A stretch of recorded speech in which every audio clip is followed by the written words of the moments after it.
Oi, aqui é o Roberto e hoje eu quero falar de um livro que na verdade não é um livro, é um catálogo de uma exposição que para mim tem um significado muito especial. Essa exposição aconteceu em setembro e outubro, no Centro Georges Pompidou, em Paris, e nesse mês de outubro eu estava lá levando o meu trabalho. Eu fiquei 2 meses viajando entre Londres, Paris e Milão para ver se o meu trabalho poderia me dar a possibilidade de trabalhar na Europa.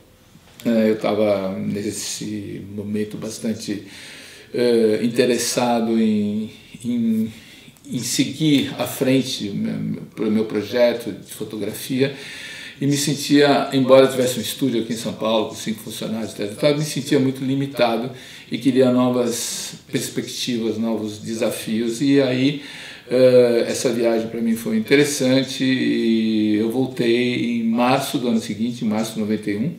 Eu fechei meu estúdio aqui e fui para a Itália. Eu fiquei 21 anos morando na Itália, um pouco em Paris também. Então, nesse momento de grande efervescência, eu encontrei em Paris essa exposição que me fez assim abrir a cabeça de um modo incrível. Quer dizer, era tudo o que eu precisava ver naquele momento. A exposição chamava-se Passage de l'image, que pode ser traduzido como caminhos da imagem, né? Percursos da imagem, né? E na verdade ela trata da imagem que passa da imagem estática à imagem em movimento. Ali estava nascendo o vídeo, alguns anos depois ia nascer massivamente a fotografia digital. Não é que estava nascendo o vídeo já existia, mas o vídeo como forma de expressão mais difusa, assim, né? Então todo mundo tinha uma videocâmera. Então essa exposição ela era o seguinte, dedicada a Jean-Luc Godard, que já é uma coisa interessante, né? Dedicada a um grande pesquisador e utilizador e dessacralizador da imagem, né? Olha que o prefácio já começa assim: porque nós estamos entrando definitivamente num tempo de crise da imagem, tocando a natureza mesmo das imagens. Essa crise, nós dizemos, começou com a aparição da fotografia, ou seja, a reprodução mecânica do mundo, que mudou desde lá a nossa ideia mesma do que seja arte. E, falando do Salvador Dalí, o Dalí se fabricou igualmente uma imagem pessoal. As imagens que ele produziu de relógios moles ou telefones são ao mesmo tempo os agentes, os reflexos de uma imagem publicitária de si mesmo, num tempo onde a obra não se vende se o artista também não se vende. Dalí é o artista do tempo onde tudo se vê e tudo se vende, de todos os modos. Bom, de fato, o Salvador Dalí dizia, quando perguntavam para ele por que você pinta, ele falou: eu pinto porque eu gosto de dinheiro. Quer dizer, era também um modo de fazer o seu personagem, né? Nós vivemos mais e mais sob o signo de um sonho, mas esse sonho não vai sonhar. O sonho que se tornou técnico passa por uma proliferação incontrolável de máquinas e se torna, então, mais e mais abstrato, mais e mais desencantado, mais e mais estereotipado. A prática industrial das máquinas, fabricando as imagens, devora o mundo da imagem e reduz digitalmente a imagem ao nada estereotipado que as serigrafias do Andy Warhol exibem sorrindo. Esse nada estereotipado está em todo lugar. E seu poder é mais entendido do que nunca foi. E, portanto, qual é o peso real desse poder, se não de propagar universalmente a nulidade? No seio do contínuo das imagens evanescentes e imagens nulas, do barulho de fundo incessante do mercado. Ou seja, tudo é produzido para ser vendido, né? E as coisas não têm mais sentido.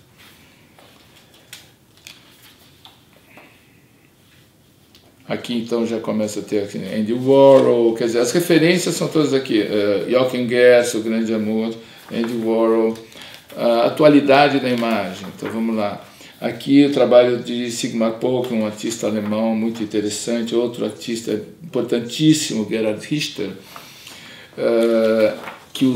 Gerhard Richter usou muito a fotografia, trazendo a fotografia para a pintura. Ele fazia pinturas, parecia fotografia. Quer dizer, um artista que trabalhou muito nesse limiar. Aqui está o Walker Evans, 38-41, Chris Marker, um cineasta fantástico, experimental, Jean-Luc Godard, Eugene Smith, Minamata. Quer dizer, as referências são inúmeras e fortíssimas. Aqui, Griffith, o fundador do cinema americano, Ingmar Bergman, Persona, que é um filme fundamental para quem trabalha com imagem, outro filme incrível que é a Alemanha Ano Zero, do Rossellini, que são filmes assim imperdíveis, né? Murnau, o filme Tabu, do Murnau, que é de 1931, ou seja, a imagem, Robert Capa, Guerra da Espanha, 1936, aqui retratos de uma fotógrafa francesa. Eu estou passando mais pelas coisas que eu considero marcantes para mim, mas porque tem vários textos críticos e as fotos ilustram esses textos. Aqui nós temos o Muybridge, que em 1887 produziu essas séries de fotografias que eram fotografadas contra um fundo quadriculado, dividido em espaços, né, metros e tal, onde ele fazia passar o homem correndo, o homem caminhando e tal, para estudar o movimento. E aqui, no caso, ele está estudando o movimento de uma luta, né? Então, é praticamente uma coisa que antecede o cinema, porque são quase fotogramas, né, assim, passando de um para o outro. E o trabalho do Muybridge é muito interessante também. Aqui é o Griffith de novo. Vamos passando mais para frente, para chegar aqui, é toda uma matéria sobre La Jetée, que é um filme do Chris Marker, de 1963, que é um filme muito marcante, que é um filme que se passa num espaço assim árido e se refere a memórias. É uma coisa muito interessante do ponto de vista da imagem, da narrativa. E aqui nós temos essa maravilha que é a abertura do filme Persona, do Ingmar Bergman. Eu acredito que não se pode trabalhar com imagem sem conhecer pelo menos a abertura desse filme. O filme é maravilhoso, mas a abertura é um hino à história do cinema, à história da imagem. É tudo que existe na fotografia, a memória afetiva, as relações, o amor, a possibilidade de reproduzir a realidade. É um mundo que acontece não sei em quantos minutos, não me lembro mais, e até publiquei no meu blog uma dessas fotos aqui como referência de fotografia, que para mim é muito marcante, né? Então, a abertura de Persona. Depois aqui tem o Zelig, do Woody Allen, que é outro filme fantástico. Michelangelo, Blow Up, de 1967. Filmes experimentais como Dog Star Man, do Stan Brakhage, de 61, que é um filme muito importante também. Enfim, e aí, indo para frente, vamos encontrar aqui Atom Egoyan, quer dizer, tem uma infinidade de referências aqui. É interessante que entre essas referências, né, tá Godard de novo, vários filmes de Godard, aqui o Hitchcock, né, Janela Indiscreta, pintura do Cézanne,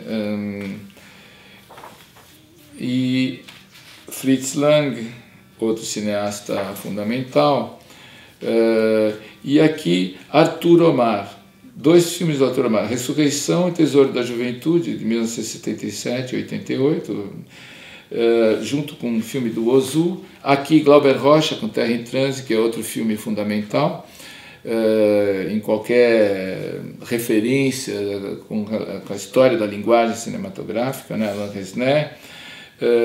e daí por diante.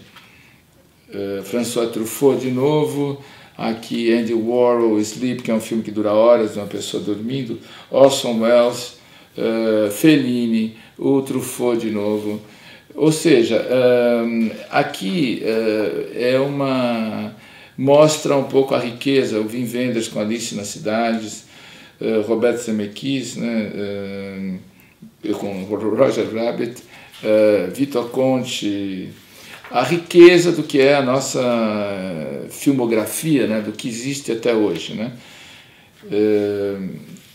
E, enfim, é uma coisa que quase excessiva a quantidade de referências e de coisas que tem aqui. Isso não é Bill Viola, isso nós estamos falando de 1990. Bom, Chris Marker com outro filme, que se chama Zapping Zone, e que já dá para ver que aqui tem uma contaminação, né, do que era o começo dos computadores assim mais acessíveis com a imagem e tal, né? Isso em 1990. E aí eu queria chegar aqui, que é essa instalação do Bill Viola. Essa instalação, talvez tenha sido o primeiro trabalho do Bill Viola que eu vi e que era realmente uma coisa impressionante. Isso aqui pode dar uma ideia do que era. Isso era um corredor estreito que passava uma pessoa praticamente. Aí você chegava numa sala onde tinha um recuo de uns 2 metros para uma parede que era uma tela que tinha 4 metros por 3, mais ou menos, de altura. E você entrava nesse ambiente, quer dizer, você praticamente estava encostado nessa imagem, que era uma imagem de um aniversário de criança, uma coisa banal, né? Mas com essa dimensão e o tempo em que aquelas imagens se desenvolviam, que não era só uma câmera lenta, era uma coisa estranha, era um tempo que não era real, era como se fosse um tempo da memória, um tempo da gente tentando... da gente lembrando, é um tempo meio onírico, um tempo de sonho. E você imerso nessa grande imagem, era uma sensação muito estranha. E aí eu conheci o trabalho do Bill Viola e fiquei realmente um fã incondicional do que ele faz. Tudo que ele faz, qualquer coisa que o Bill Viola faz, vale a pena ser visto, vale a pena se deslocar e ver até uma pequena obra no meio de uma coletiva, porque aquilo vai ser uma experiência inesquecível. É sempre uma experiência inesquecível. Eu queria ler um pequeno texto que fala desse trabalho, que diz assim: esse poderia ser o fragmento de um labirinto. Uma só pessoa a cada vez entra nesse corredor iniciático que conecta o exterior e o interior para chegar num beco sem saída, o espaço da imagem. Essa é a primeira passagem literal. A outra passagem é aquela do tempo, o tempo da imagem, da sua percepção, do seu desenvolvimento. Existe também a passagem de uma idade a outra, marcada ritualmente pelo aniversário, no caso de uma menina de 4 anos, porque o trabalho chamava-se Passagem, né? E depois a distância do olhar é abolida, o corpo é imerso, sem recuo, dentro dessa imagem que inunda a peça, o quarto estreito, né? Então esse era um trabalho muito marcante da exposição, esse trabalho do Bill Viola. Outro trabalho muito interessante era esse trabalho do Jeff Wall. O Jeff Wall trabalhava com essas imagens enormes numa época em que era raro, né? Hoje em dia qualquer exposição tem imagem, tudo é 2 por 3 metros, passou a ser um padrão. E aqui nesse caso essa imagem devia ter mais ou menos uns 1,80 por 2,5, pelo que eu me lembro, assim, ou um pouco maior, até 2 por 3. E que é uma imagem de um subúrbio americano, bem daqueles comuns, assim, né? Com essas casas e um evento acontecendo ali, que é uma briga. E aí tem uma pessoa olhando, outra passando com um carrinho e tal. Ou seja, no meio de todo esse cenário, essa paisagem, está acontecendo isso. A coisa interessante é que essa imagem era fixa e retroiluminada, era com a luz por trás, né? Uma transparência. E você tinha vídeos do lado que mostravam detalhes dessa imagem, desse evento acontecendo, né? Então você tinha um pequeno fragmento que mostrava em detalhe o que estava acontecendo ali nesse momento, né? Então a pessoa correndo aqui, quer dizer, é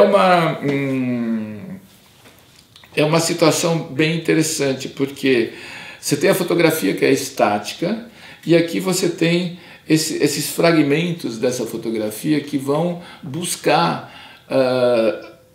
alguns detalhes, mas daquele momento que não é mais só fotográfico, é também um momento da memória, um momento, porque quando você se lembra de um evento, você não se lembra só daquela fotografia, a nossa memória, ela é mais dinâmica, né? A gente lembra do evento, do acontecimento, não só da imagem estática, né? Talvez a nossa memória seja mais fílmica do que fotográfica, né? Então aqui esse era o trabalho do Jeff Wall, que também é um artista muito interessante, e eu assim termino aqui essa apresentação desse catálogo com o intuito de mostrar quantas e quão importantes referências a gente tem para quem quer trabalhar com imagem. Eu acho que no momento em que esses caminhos da imagem se desenvolveram muito a partir desse primeiro vislumbre aqui nos anos 90, nós estamos vivendo agora realmente uma revolução da imagem. Como é importante a gente ter referências, né? Como é importante a gente saber de onde as coisas vieram e o que pode ser feito e o que já foi feito de muito importante, de muito expressivo, de muito significativo na imagem, para que a gente possa continuar, mas sabendo o que veio antes, né? Então é isso, eu fico por aqui, agradeço a sua atenção. Se você gostou, deixe um comentário, assine o canal para receber mais informações como essa e até a próxima.